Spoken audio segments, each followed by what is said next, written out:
Welcome to the Integrated Schools Podcast. I'm Andrew, a white dad from Denver. And I'm Val, a black mom from North Carolina. And this is the intersection of private decisions and public responsibility. And we know that picking a school for your child is a very personal decision, and that there are a lot of things that you weigh when you're making that decision, and it can feel very stressful before your kids get to school and every day until they graduate. Yes, the personal decision of where to send your kids to school, which, depending on where you are, looks like a school choice process, maybe looks like where you decide to live. Certainly, the option of choosing where to send your kid is not available to everyone, but it's one of the privileges we think about when we think about people coming to school choice with privilege. Yeah, and so we've had many conversations with guests about why they have chosen different schools, the experience at those schools, and what has happened as a result of choosing those schools in those environments. And we will continue that today. Yes, today we're actually diving into something we haven't really talked a whole lot about on the podcast before, which is people who choose private school. We haven't spent a lot of time talking about it, in part because, it's a small percentage. Depending on where you are, that percentage can vary. But across the country, it's something like 8 or 9% of people choose private schools. So it's not a huge impact on the overall landscape. But I have had a tendency to bring a decent amount of judgment to folks who have opted out of the public school system. Certainly folks who would otherwise seem to be people who are supportive of the idea of public education, but who have opted out. And I think that's certainly part of why we haven't really talked a lot about it. Yeah, I mean, for our listeners, of course, we listen and we don't judge until we actually kind of do judge. We try. Right, we try. And I have to agree with you, Andrew, when someone says they're choosing the private option over the public option, I usually think about it from an educator standpoint. And I know that the educators at private schools aren't necessarily better than the educators at public schools. And so I really struggle with, why are you choosing this particular environment instead of the public one that's available to you? Particularly when that option is free and is part of supporting, this institution that I think we both believe is really crucial to having a multiracial democracy is our public education system. Yeah. This is a similar experience that our guests today had. They're both educational researchers. They were looking around at their colleagues, the people they were working with who are also working on education research, and we're also, expressing very pro-public school ideas, and we're opting to send their kids to private schools. And rather than writing those people off and just simply judging those people, they decided to use their research skills to try to figure out what was going on there, what was happening to lead to those choices, and what the impact of those choices were. And let's give a round of applause to people who don't just sit on their biases and their judgment thrones and actually want to ask additional questions about what is happening and what people are thinking.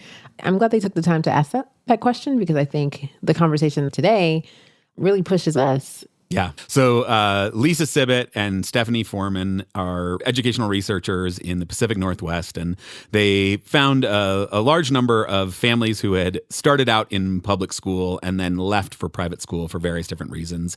And they'd had a number of long conversations with them about why that was, about how they felt about it, about what the experience was like. And then they turned that into a research paper that is just a fascinating look at the choices that people made, the impact that had. And actually our Seattle chapter leader, Katie Strange, introduced me to Lisa and Stephanie over email. They shared some of their work. I thought it was fascinating that we should probably have them come on and talk about it. And you'll hear a lot in the conversation, but one thing that you'll hear is the idea of the rules of engagement, specifically around white fragility. Yeah. Robin DiAngelo wrote about these rules of engagement, essentially saying that if we want to engage white people in conversations around racism and anti-racism, there are certain rules that we have to follow.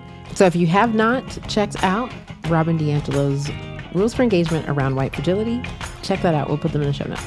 Absolutely. All right, should we take a listen? I would love to.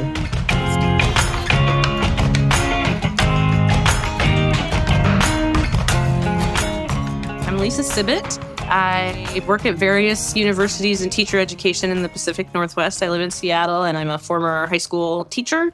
And Stephanie and I grew up together. Oh, fun. Yeah. So my name is Stephanie Forman, and I'm a research scientist at the University of Washington. I'm also a white mom. That also comes into play with the research that Lisa and I did. It's very connected to the experience that we have as white people living in the city, living in diverse mixed neighborhoods, and trying to figure out how to live well and be community members and not just gentrifiers. Yeah. Lisa, do you have any kids? No, I don't have any kids, but I think a lot about the responsibility of people who do not have children to families. So I actually have a newsletter about that called the Auntie Bulletin that's about kinship relations and how we support families when we ourselves don't have kids. So this kind of larger question about our responsibility to other people's children has been a big preoccupation of mine for many years.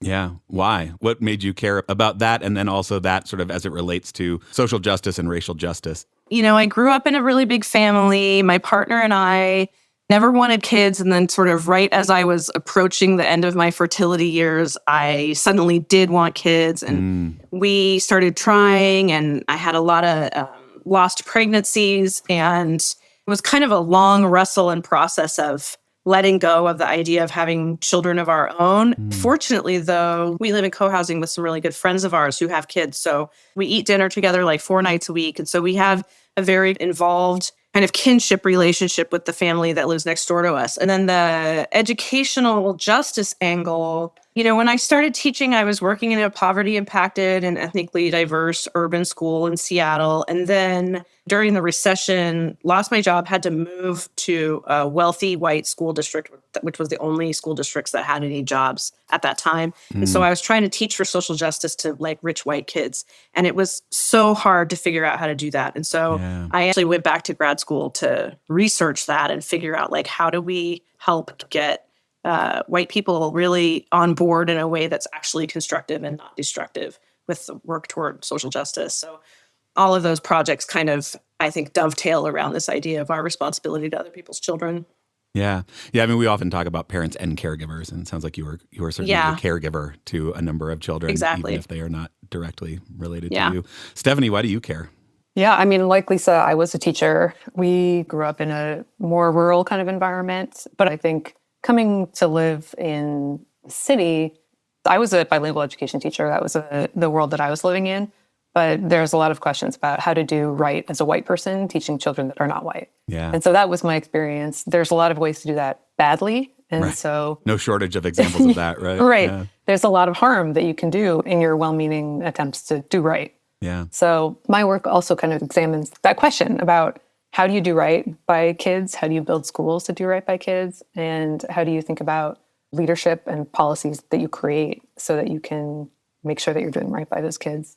And then as a parent myself, it's much more personal, right? Those are ways that I interact with schools as a professional. And then having the lens of being a parent, the multifaceted nature of those problems just becomes much more present and much more clear. That's where the personal meets the professional for me. Yeah. And we're at the, kind of academic version of the research, and then your own children that you care about entering a system, and all of a sudden you're like, oh, wow, this feels a little different. Right. This is not just an intellectual exercise anymore. This is about my heart. And we have values, and how do we live those values? And how do we take into account the context that we're in order to figure out what those values mean and the way to do that? I think Lisa and I both have enjoyed our collaboration because we both think about that in our personal lives and in our professional lives. And a lot of that revolves around children in schools. Yeah. And children in public schools seem like you both have a pretty strong commitment to public schools. Tell me about that sort of love for public schools. We both went to public school. We went to public school together. And it feels like in the world of educational research, where we both have been trained, there's a huge amount of lip service to public education as a necessary engine of democracy and a place where people who are different from each other learn to live well together and respect each other and support each other. And schools are one of the only sort of public domain places that people from all walks of life in the United States actually still come together. We don't have that many other civic spaces anymore. So there's a lot of lip service to this in educational research. But the backstory to our own research study was that we have all these colleagues who research public education and the value of public education, and then they send their kids to private school. Right. I think this also relates to the context in which we're living, right? We live in urban neighborhoods and we value things like diversity. We live here because we want to be part of a dynamic, thriving community. And we work in roles that are in support of public good, right? Lisa and I share a lot of common friends. We share a lot of common colleagues. So this is something that we talk about a lot. And I was, in particular, as a parent of kids in public school, that was really in keeping with my values. I worked in public school. I care about public school. I wanted my own children to go there. Right. And my kids are actually having a great time in their public school. It's a place that feels like the right place for them and the right place for us to be so that we can be participating in our community. But then we would have experiences where our colleagues or friends would leave. Right. And for me, that was really lonely because I felt like going to public school and having my children in public school was something that I wanted to do with people in my community. It was a commitment that we were making together. And then when I saw folks leaving, it felt like a betrayal. It felt like I was the only one who was kind of in this for the good of all of our children. And so that's really where the conversation started between Lisa and I about how do we understand what our friends and colleagues are doing? You know, how do we make sense of people we thought were really aligned with our values and really aligned with this approach? And then we're doing something that seems so antithetical to that mission. And I think my reaction was to have a lot of judgment, to think that these people were just being hypocrites or that they were going against their values. And that felt bad. I didn't want to feel that way about the people in my community and people that I respected and whose commitments I respected. So we thought, here we are with a bunch of skills as researchers. Why not use them to start investigating this dilemma and just try to understand what's going on with folks when they're having this experience? So that was what launched our work. It was just this feeling of being bewildered and being lonely in this and wanting to really understand why people were doing this thing that seemed out of character. Yeah. The judgment part I definitely resonate with. I'm sure there's plenty of listeners who are like, oh, yeah, people leave for private school, whatever, ready to just sort of write them off. What I really appreciate about your work is that you hold a lot of space for them and, you know, look at this choice squarely and take it seriously with certainly more grace than my inclination is to bring to it, which I really appreciate. Was it just like the personal relationships? Was it this like feeling of loneliness? Like, why were you willing to not just write this off as another example of white opportunity hoarding and move on from it? I will say that has been a long process for us to get to that place, at least me in particular, that I felt angry at some of the folks that were close friends of mine, that were colleagues who, you know, I thought were working together. I thought we were doing this important work that we both believe in. And now you're abandoning this mission that we share. So it took a while, I think, of listening to people's stories for me to kind of make peace with the fact that you could be two things, right? You could be both holding a commitment to everybody's children, to our public institutions, to building our strong community, but also need to prioritize your family. That was not a quick realization on my part. Right. That took not only just listening to people's stories, but I mean, that's the beauty of research is it gives us a process to really analyze and think carefully about the stories people are telling us and dig into those details. And I think we saw both, right? We did see people who we would say, this feels like opportunity hoarding. But we also saw a lot of people that were gutted by this experience. And so those are the kind of folks that helped me think a little bit more deeply about what it can mean for folks to have to carry those two things together. Yeah. Steph, I love how you put that. And I am just thinking about talking to all these people and listening to their experiences and hearing from some people who not only were morally struggling so hard, but we also heard from families who tried for years and years to make it work in public school. Then we also heard from families who were like in October of kindergarten, like, well, she's scared of the bigger kids, so we're going to move her to private school. So just a big range of like when you dig into the real stories, what's really going on there.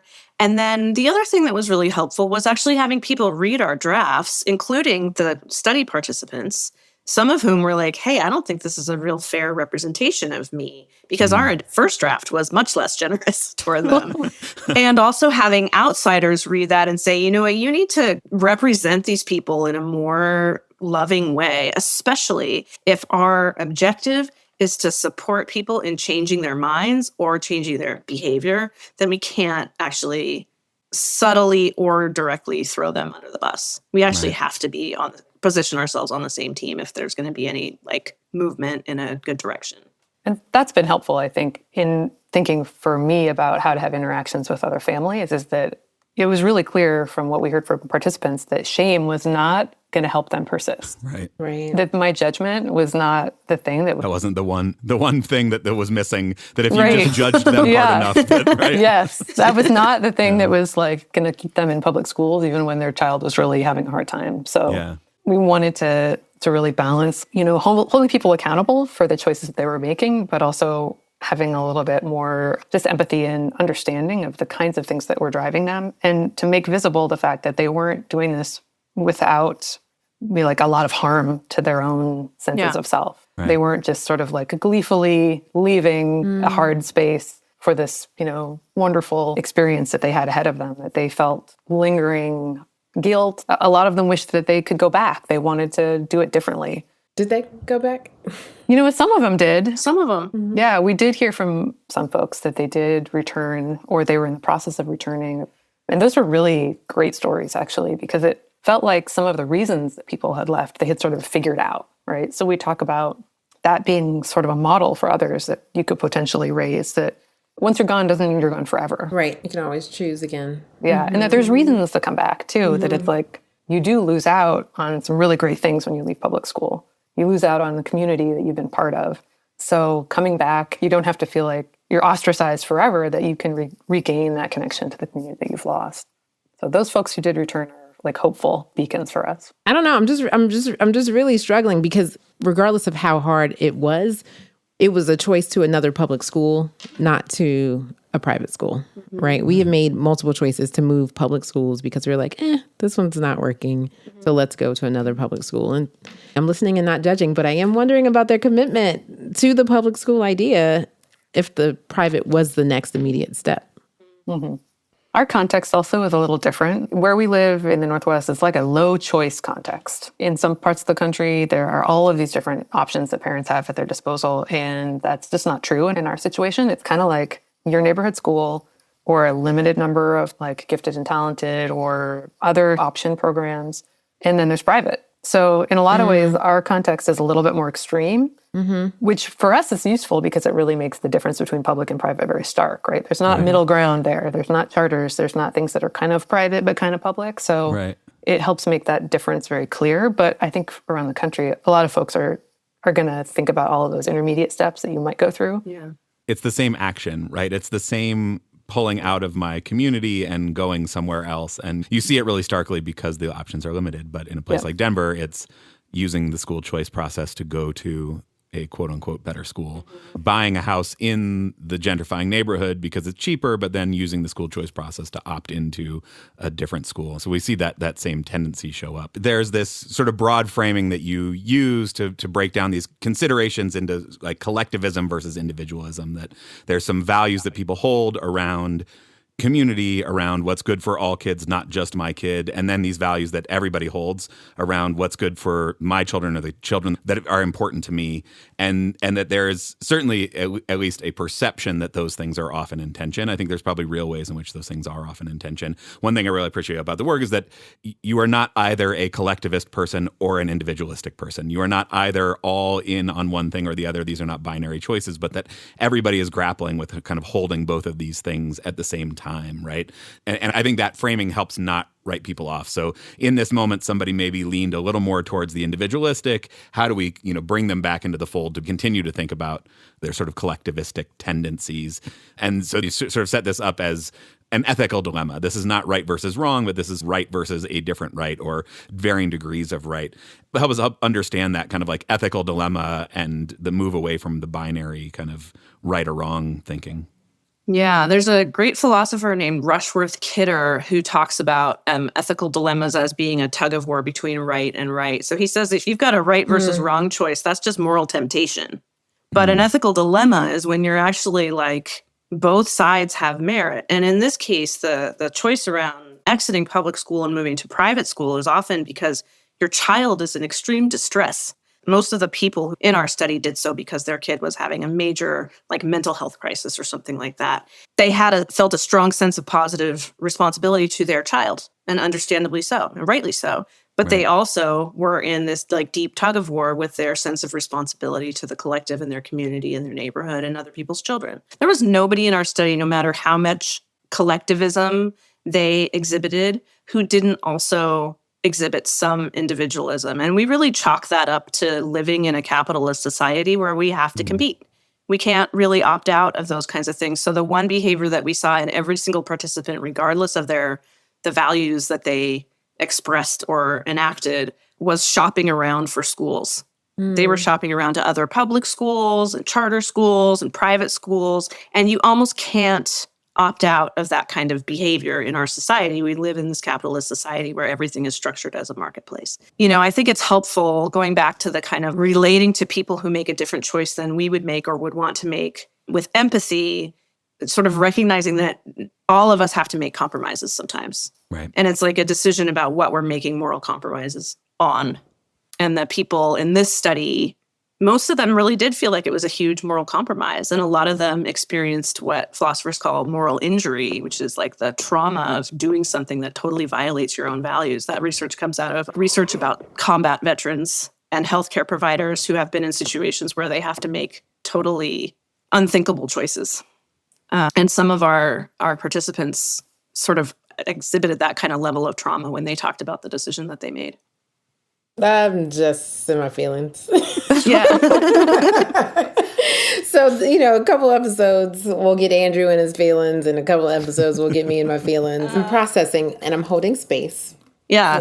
For folks. And that holding of that space is taking work. Do you have a reactivity to what I was just saying, Val? I'm so curious. So Andrew and I have talked about this before in terms of specifically Black parents who choose to exit public schools and go to private schools or charter schools because their child is experiencing some harm, right? So I can certainly understand and have empathy, and it's still just messes with me in so many ways because it feels like we're running away from actually solving the problem that we have. And I don't know how we get to solve the problem that we have if parents continue to make choices to just kind of avoid it.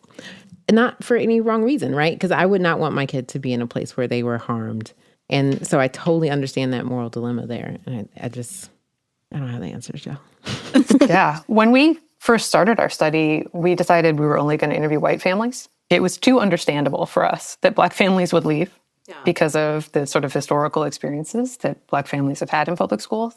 And when we went out to start recruiting folks, we actually had a lot of families of color that were like, this resonates with me and I want to talk about it. So we ended up actually expanding our sample. And we did have a couple of folks who identify as Black who talked about that issue of like, I don't owe the public school anything, so why am I having all of this guilt? Why do I feel so bad about leaving it?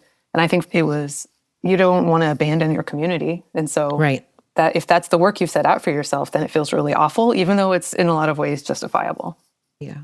Yeah. Listeners can quickly wrap their minds around the harms to the system when parents opt out, particularly privileged parents of some sort, economic, racial, educational privilege, opt out of the public school system. We know that money goes away. We know that it increases segregation. Yeah. We know that those resources that parents could be pouring into their local school, they're no longer pouring into the school. I think a thing that I had not, again, probably because of my own tendency towards judgment, the thing that I had not grappled with that you all bring up is this idea of moral injury. The story that gets told to white parents is like, try until you can't anymore, and then take the easy way out, which is the private school, and then everything will be great. Happily ever after. Right. It's not like everything's great when you get there, even if there's things about the school that seem much easier, and these schools don't need the same resources in the same way. But this kind of ongoing moral injury is still something that most of the parents in your study were still grappling with. Yeah, and it's not just about feeling sorry for them. It's a strategy, right? Because if we can make visible that this choice has costs, that helps potentially with us thinking about how we can talk to our neighbors and to stakeholders about the choices that they make for where they go to school, that it's not necessarily just going to be happily ever after. What's feeling triggered is I'm going back to elementary school Val, who went to an all-Black school, and imagining that some parents are like, this school isn't good enough for my kid, but it's good enough for so many kids. And that's the part I just don't know how to handle that part. And that's the part that feels personal and painful and yucky. Very much so. Very much so. Yeah. Yeah. in the examples you present in your paper, there's certainly stories where it's like, oh, wow, okay, yeah. There's like actually something that this kid really needs that is not being provided.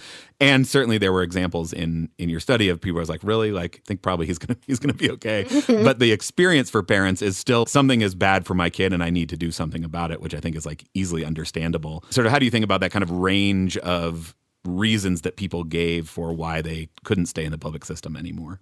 Well, as we were kind of listening to parent stories and going through our data, it came up for us a lot where like, is this a valid reason? Is this not a valid reason? Was this parent right in doing this? And was this parent not right in doing this? And Lisa and I think, hashed through this a lot. And what we came up with is like, we just don't have any sort of scale. We don't have any sort of ability to put a marker and say like, if you come on this side of the scale, then you are justified. And if you come on this side of the scale, then you're not. And so what we kind of came to over time was just like, we can't really make that judgment. We can't really decide whether it's worth it or not. Yeah. And so I think what we ended up doing was just saying like, parents are going to make their choices and then they're going to do the things that they feel like is the best in a bad situation, right? They're confronted with a situation where they can't win. Either they're going to disappoint their own selves about their values and they're going to have loss, or they're going to continue to struggle and feel like their kid is not being served and they're going to have loss. I mean, there's not an easy way to say that if you score 52 or greater on the my kid is being harmed scale, then you are justified in leaving. Right. It's not a pain Olympics that you're not a winner or a loser. Right. And so we kind of stepped back from doing that, from answering that question, and tried to think about like, people have made these choices for whatever reasons that felt justifiable to them, but how could we use the values that we know they have, because they did initially opt into public school. They wanted to do that. How can we reconnect those folks with their values, and what are some ways that we might re-engage them? Because for us, that was kind of the saddest part, right? I mean, it's sad that people are feeling bad, right? We don't want people to go through moral injury. But from a bigger picture, what's also horrible is these are people that came in thinking that they were going to advocate for public schools, and then they weren't because they had left.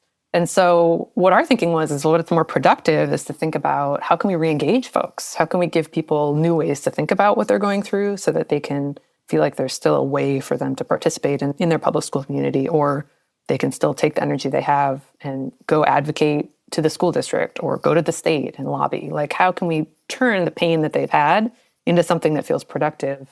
Even if it's not the choice that I would have made, how can we still take advantage of the fact that people do have these values and do have this enthusiasm for public schools?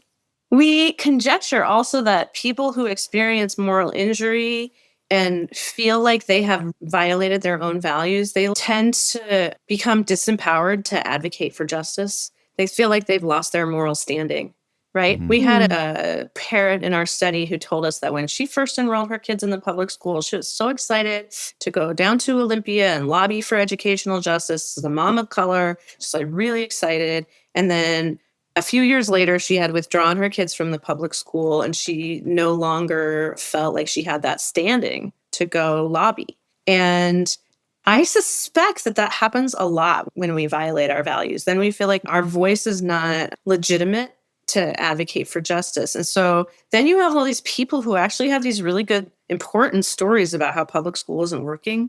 Because there are many ways that public school isn't working and that it needs to be better supported, who could potentially use those stories as fodder to advocate for education funding and education justice, but who instead remove themselves from that conversation. So part of this work is about thinking about, like, how do we bring these people back into the fold of participating in the struggle to build better schools, including through returning their own kids to public school. We also had some people who moved one kid to private school and kept their other kid in public school. So, like, what are the middle paths there?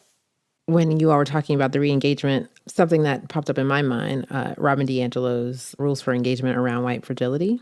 And I'm looking at the list right now, but there must be trust between us in order for us to have this conversation. And we all know that building that type of trust to engage someone takes a really long time, that we must be as indirect as possible. And Lisa, I feel like I heard a little bit of that, right? Like, well, we can talk about it. We might not be able to be as direct as we want to in questioning them because we want to hold space for it. And then you must focus on my intentions. Like, this is not what I actually meant. These are not my actual values, but please focus on that because the choices I make matter less than my intentions. And so when I first saw this particular list, at the time I was doing racial justice work in educational spaces with teachers. And I saw this list and I was like, oh my gosh, this list makes so much sense. And at the same time, it felt so weighty, so exhausting. Like, why do I have to play this game? And why do I have to play by these rules? And every time I play by these rules, I actually make some headway. So what am I supposed to do with the fact that these rules actually work and I don't want to play by them at all, right? So certainly want to hear some of your thoughts around the fact that, yeah, we might have to play by these rules to re-engage folks, especially white folks who have made a different choice. And how do we feel about that? I think one thing that Lisa and I have talked about is like, these are the people that we talk to are people for whom public schools should have worked. Like they have all of the things that should have made like they have voices that should have been heard. They have resources. They have all of the things that people need in order to successfully navigate public schools. Makes me think about if we can get them back, if we can help them navigate before they even leave, then those are things that are going to have impacts for folks that are struggling more but have fewer resources, or a little bit more movable, but just didn't have ways of thinking about their choice that would have maybe helped them engage in the first place. Yeah.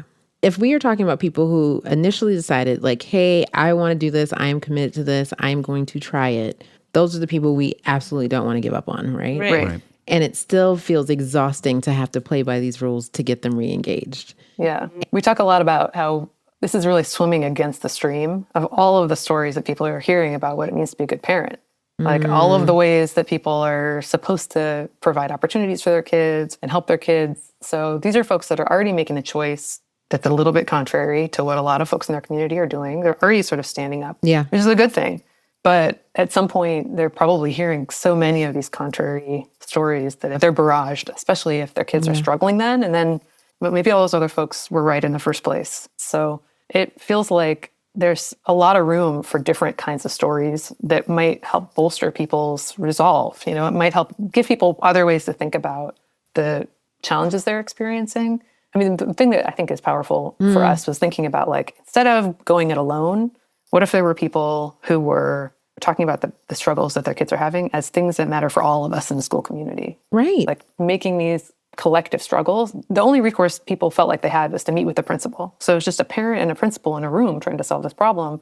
But really, these are problems that affect everybody, right? Right. Not having good mental health supports, that's not an individual kid problem. Yeah. I think what we would love is if parents had other parents and they got together and talked about it. And then it was a collective action, right? It's parents working together to solve these problems with educators. So if there's not good supports for kids that are having mental health issues in schools, rather than one parent trying to fight against this whole system, why aren't we bringing together lots of parents who are having similar problems with educators and coming up with solutions that are going to benefit all the kids, right? And what's great about these parents is that they have time, they have resources, they have energy.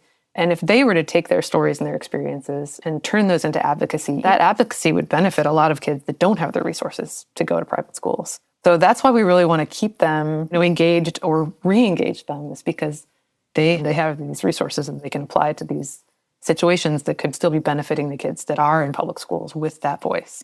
So we recently had a guest on who talked about her own experience. She was a social justice teacher. Some of the parents didn't like that she was teaching this course. And they gathered together to do things like complain to the principal, sit in her classroom and watch. Pull their kids out of her class and have them just sit and do nothing rather than... Just sit and do nothing. They had to hire another teacher, 17 students. And as we were talking about teachers that I've struggled with for my own children, I had not, for whatever reason, reached out to another parent in that classroom to say, hey, let's team up and try to do something about this. I was like, that doesn't happen. Nobody talks to other parents to do things. But it clearly does, because it impacted Dr. Lyons on our last episode. Yeah. A piece of nuance that I'd love to add to the kind of building collective action conversation is that a lot of times when parents are dissatisfied with what's going on in a school, the teachers are too, and the leaders are too. When there's a lack of counseling or mental health support, typically everybody's actually on the same page about that. We need more funding for this school. So there's actually a ton of opportunity there for teachers and parents and school leaders to organize around that. So just first of all, recognizing when a problem is a shared problem. And sometimes it's just shared among the parents and it might end up being a sort of like oppositional against the school, but a lot of times not. And a lot of times there are kind of structural issues that schools are up against that are preventing them from being able to enact the changes that they need to make. Or even like talk about the change, like acknowledging that like, yes, your experience with this student is a problem, but I can't tell you anything about this student because there's privacy concerns there. Absolutely. So like the information flow becomes a challenge. Absolutely. Too. You can't talk about any interventions that are happening to support kids. And that rightly so, you should not be able to talk about those things. But the more that we can think of all of the stakeholders as being on the same team, the more there's going to be room for that organizing to be actually effective. Because as soon as parents position themselves in opposition to the school, which I think often ends up happening, even though the people at the school agree, like they have the same critiques, right? Nobody wants an out of control classroom. No. Nobody wants to not have mental health support. Nobody wants to have 35 kids in a classroom. Nobody wants 10 minutes of recess. Nobody wants 25 minutes for lunch, So there's a lot of opportunity there. Oftentimes parents, if you want to be working with your school, if you want to be partnering, oftentimes you have kind of limited choices. And those choices are like PTA or kind of classroom volunteer, which are good and important. But the kind of discussions we're talking about are different. So that's having the kind of discussions where you're really working with educators to address mental health supports that are going to happen. Like that's a really different kind of conversation. And so that takes a really different kind of parent leadership to happen, to facilitate that conversation. And so the more you can move towards parents talking about things that really matter, supporting teachers and like putting on teacher lunches is great. And you shouldn't not do that. But I think what parents would really like is to have some partnership. Yeah. And I think teachers would like that too. Yeah. Like those are more substantive conversations. And so having an organizing perspective, I think, enables those kind of conversations where you can't necessarily have a conversation about like a school policy that's substantive in a traditional sort of PTA that's more focused on just like, fundraising. Yeah.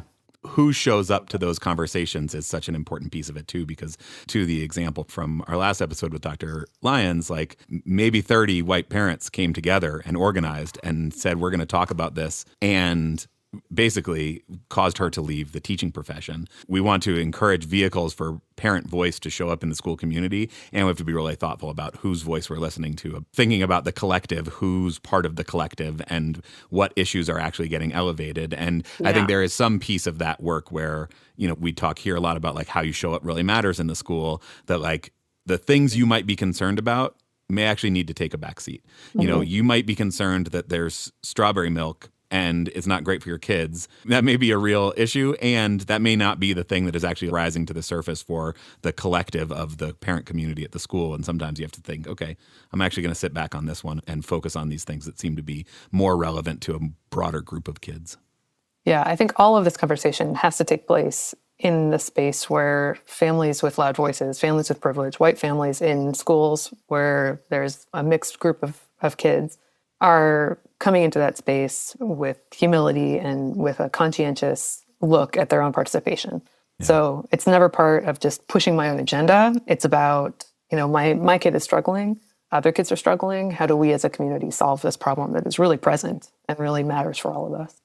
I think particularly in neighborhoods that are gentrifying, there's a really important aspect around incoming families with a lot of privilege, making sure that the voices of the heritage families that have been in that district for a long time or in that school, in that neighborhood, those voices are a really significant part driving the conversation. So you could have a critical mass of sort of gentrifying incomers, but if you don't have the families that have been there all along as part of that conversation, then that's a pretty big red flag.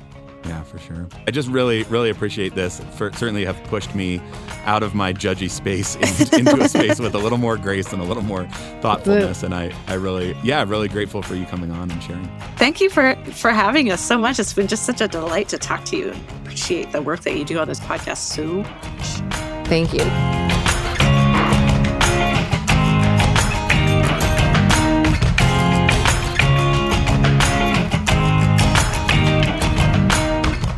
So Val, what'd you think? There are episodes that put you in your feelings. There's episodes that put me in my feelings. And this was one of those episodes where I found myself really grappling with much of what they were saying and trying to separate it from the ideas that I had static in my own spirit that I didn't realize until we had the conversation. I think the first thing that I want to name is that we recognize and we respect the fact that every public school is not going to be perfect for every kid. And that parents have the right and responsibility to make the choice that is best for their children. You and I would both do the same. Absolutely. I know that my particular action regarding making a different choice for my kid would be to shop around to every public school I could find. Right. Until I could find one that fit. But that's because I deeply respect the expertise of educators in the public school system. I know that, there'll be some that are great, some that are not so great. No matter what school you're at. No matter what school you're at. Right. And I recognize that there's power in being in that multiracial, multi-socioeconomic space that you won't get in a private space, right? So that's me. And I need to be okay that people are going to make other choices. Yeah. And the thing that I attached to most personally from an emotional standpoint was that sense of betrayal, right?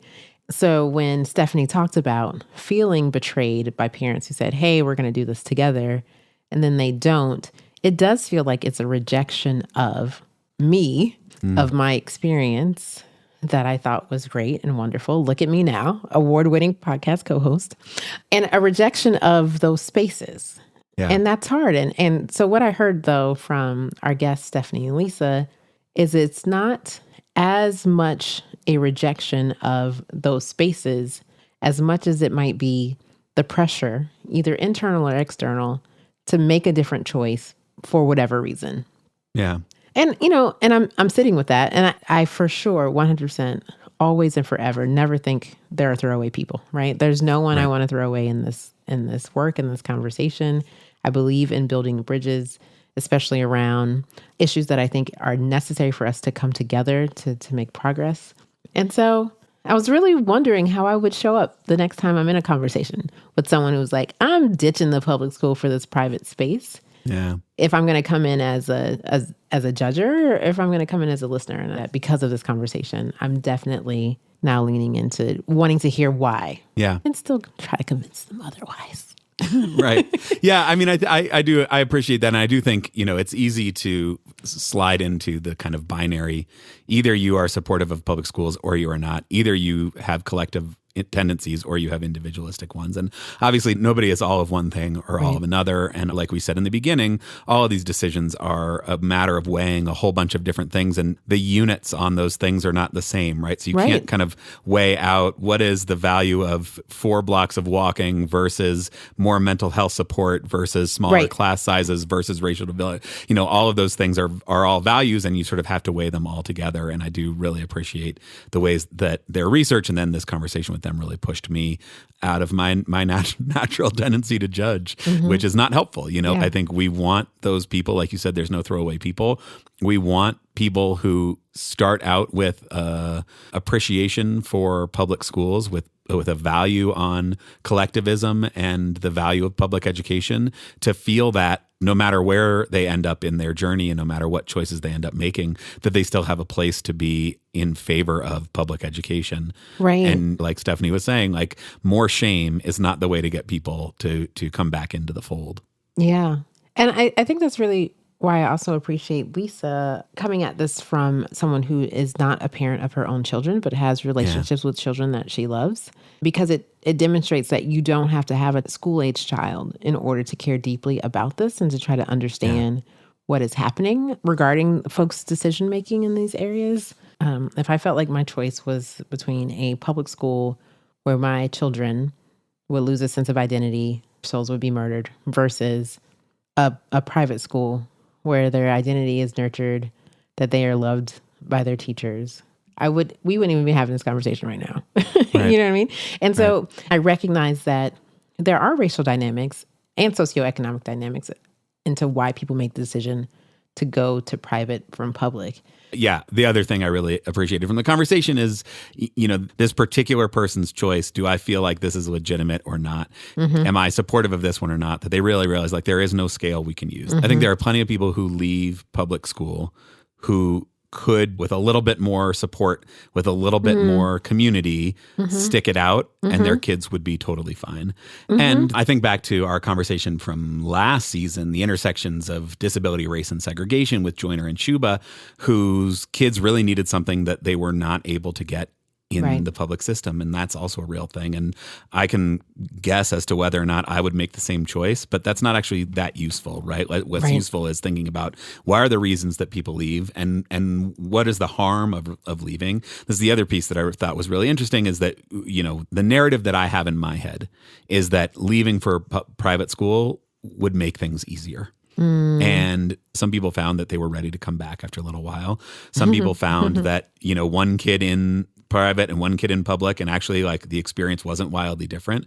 But also these people really sat with this moral injury, this sort of harm to their own idea of who they are that I think really weighed on them throughout this process. They did not make the choice, and then it was all smooth sailing from there. Yeah, we talk a lot about cultivating communities when you are making these choices that are against the status quo, right? And how you need a soft place to land if you are making a choice that is outside what your typical group would make, right? You need people to be there for you. Yeah. And you said that with the right community, folks will probably be okay. I think I want the communities to be super authentic for you to be able to say, this feels wrong now. I don't know that my kid is going to make it. I don't know that I am going to make it. I am feeling all of this outside pressure. I feel judged all the time. It would be so much easier for me to just tap out and make a different choice. Yeah. And that's a scary thing to say because you feel like something's wrong with you morally, right? How am I so broken that I can't make this work? What does that mean about the values that I've expressed, that I say I believe in, and now it feels too hard to do?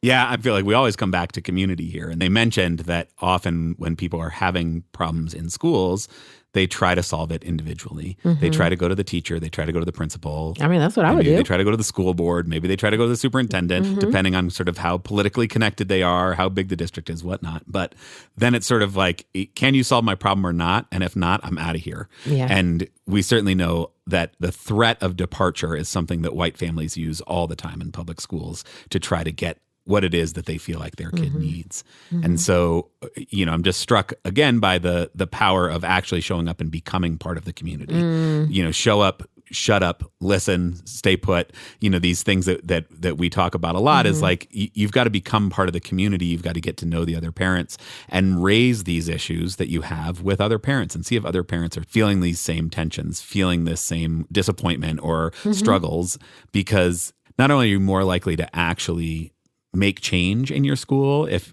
there's a collective effort on behalf of a lot of parents, but it will feel much better. You know, like doing that work in community with other parents from your school. It's like such a great way to get to know other parents through this thing that you're both passionate about how do we actually advocate for our kids.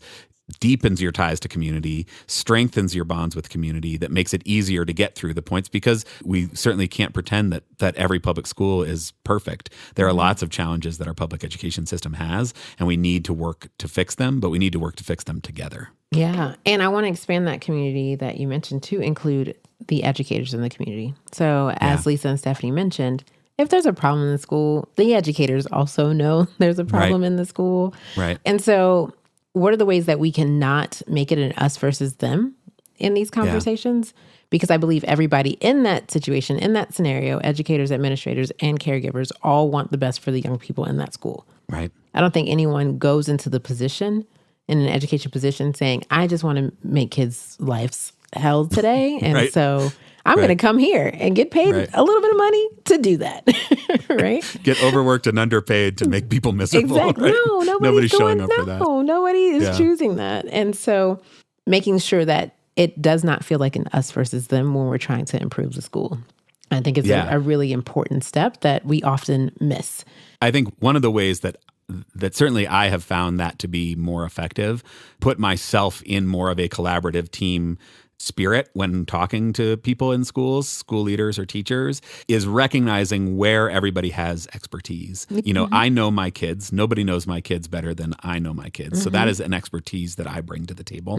Teachers are experts in teaching. School leaders are experts in running school buildings. And there's a way in which societally we discount the expertise that exists in teaching, Yeah. that exists in being a principal, being a building leader, being an administrator. And quite often what we are up against when we see something that isn't working in a school is a systemic structural issue, right? The system is not working and the teachers are frustrated by it. The teachers don't want their classrooms to feel out of control. The teachers want more mental health support. The building leaders would like to have, 2 full-time mental health people rather than one part-time intern mental health person. Everybody would like for the system to be working better. And so it's understandable to see your kid struggling and walk in and demand that the school do a better job. But I think if we take one step back and say, okay, like what might actually be going on here? The expertise I have is that I recognize that my kid is struggling. What expertise do you have in running this school? What expertise do you have in managing this classroom?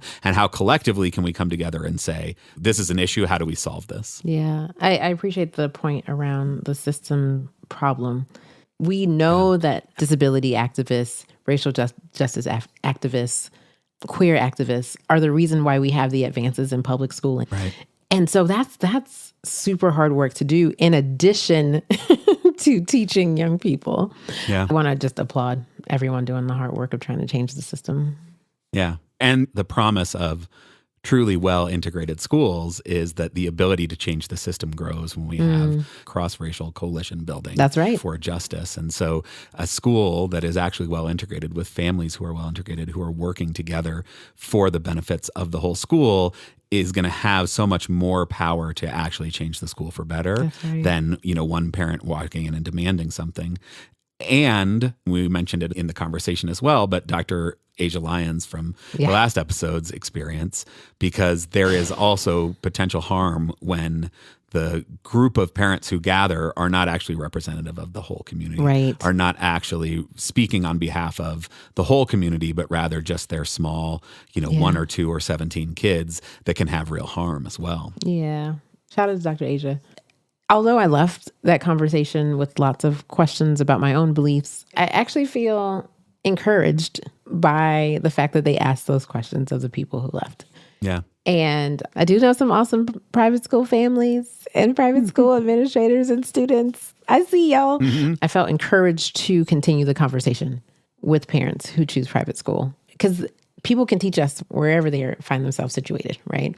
And so what did you learn about your private school experience that could help us improve public schools? Right. Are there things that you would take back and do differently? And how in this moment, particularly when public education is under such direct attack from the federal government, from many states, from voucher movements, we need everybody who believes in public education, regardless of where their kids go to school, to stand up and fight for public education. And so all the ways that we can call people into that work, to the work of saying that public schools are an important institution, we need those people. Yeah. So thank you, Lisa and Stephanie, for coming by and expanding our minds. That's really why it's important to have these conversations that are filled with nuance. Yes. We are still public school stands over here, and we're an awesome, nice community. So if you are thinking about leaving your private school, you come on over.